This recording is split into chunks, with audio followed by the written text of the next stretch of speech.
Hello everyone, welcome to Channel Nitrix.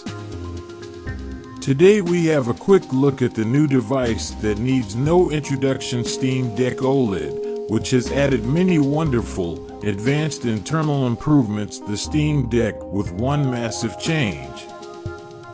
Plus a bunch of smaller tweaks that are nearly just as cool.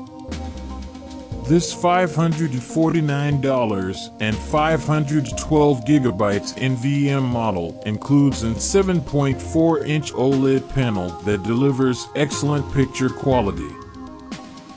That screen, which is 1280 by 800 pixel resolution, supports contrast-rich HDR at a peak of 1000 nits.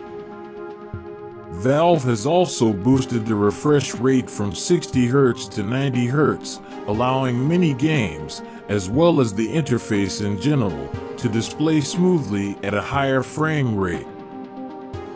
The handheld PC Steam Deck OLED isn't just a new screen and extra storage.